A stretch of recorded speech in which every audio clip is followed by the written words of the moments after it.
Ce don pour la course, Powell l'a donc reçu à sa naissance.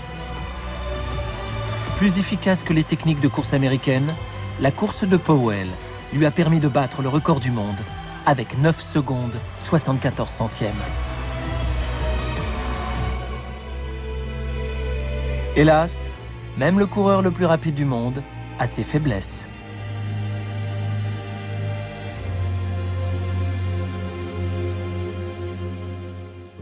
Tous les Jamaïcains me soutiennent, mais en général, ils veulent que je remporte la médaille d'or ou rien.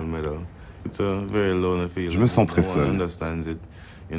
Personne ne peut comprendre ce que je ressens.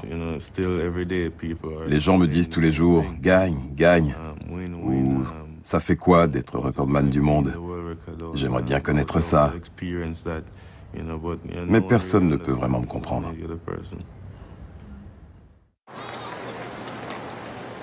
Août 2007, championnat du monde à Osaka. Powell affronte Gay, son plus grand rival.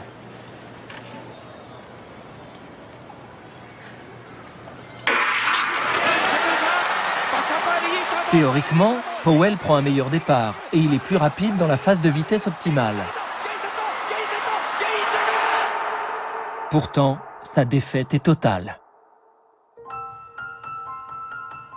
Bien que détenteur du record du monde, il n'a jamais gagné ni aux Jeux Olympiques, ni lors de championnats du monde. Certains lui donnent le surnom humiliant de « roi sans couronne ».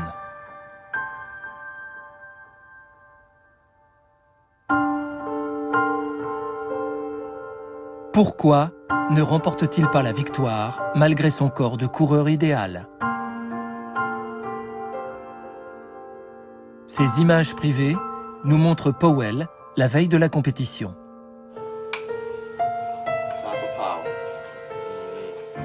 Jusqu'à la dernière minute avant de s'endormir, il ne pense qu'à la course du lendemain.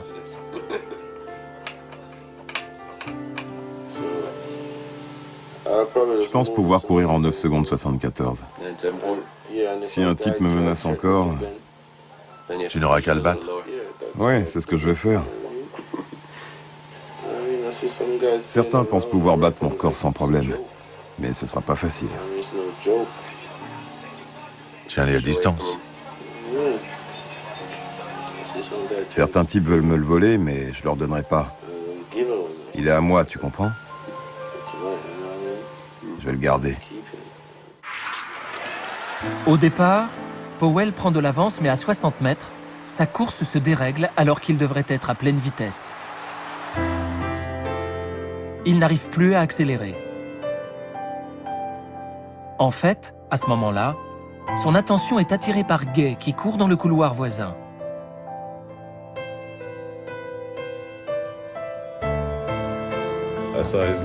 D'abord, j'ai vu ses jambes. Je pensais aller tellement vite. Quand je l'ai vu se rapprocher, j'ai pensé « qu'est-ce qui se passe ?» Et j'ai paniqué. Dans la phase de vitesse maximale, sa foulée est plus courte que d'habitude. Lors de sa meilleure course, elle mesurait 2,60 m. Cette fois, elle ne fait que 2,40 m. Elle est inférieure à celle de Gay.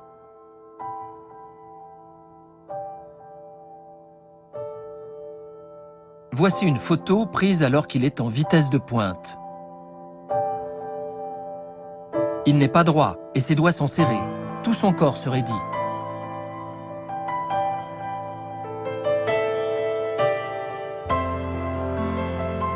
À cet instant, son mental ne parvient pas à contrôler son corps.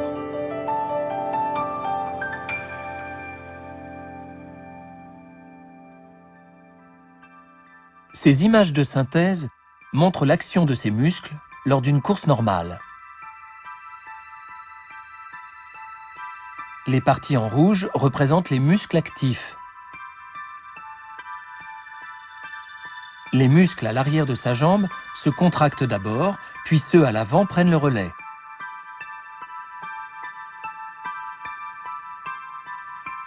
Un myographe nous permet de voir que ces muscles avant et arrière fonctionnent alternativement, de façon régulière.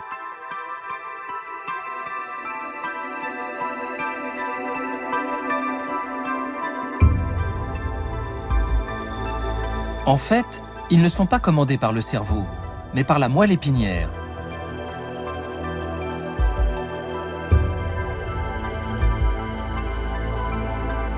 Toutefois, quand l'envie de courir vite est trop forte, le cerveau envoie cet ordre et vient perturber le fonctionnement de la moelle épinière.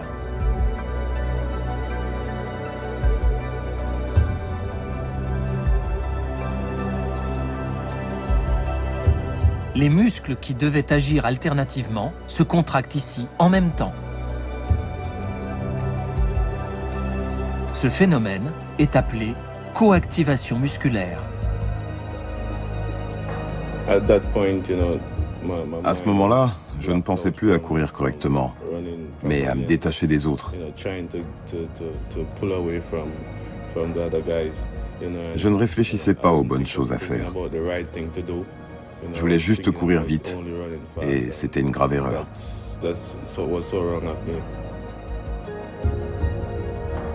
Il est très probable que Powell ait été victime de coactivation musculaire.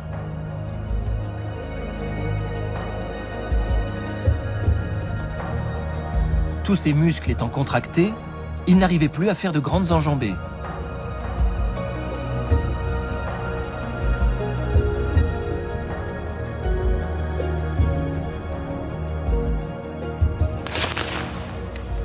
« 13 jours après cette défaite au championnat du monde, Powell réalise une course parfaite.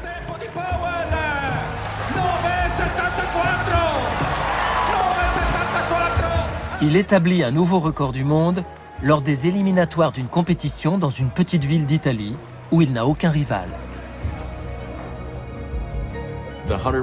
Cette course est un couloir sur 100 mètres de long.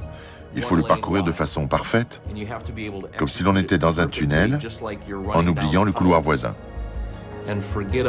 Personne ne vous barrera la route. Personne ne vous fera chuter sur un 100 mètres. La seule personne qui puisse vous causer du tort, c'est vous-même. Dans ce cas présent, Asafa Powell.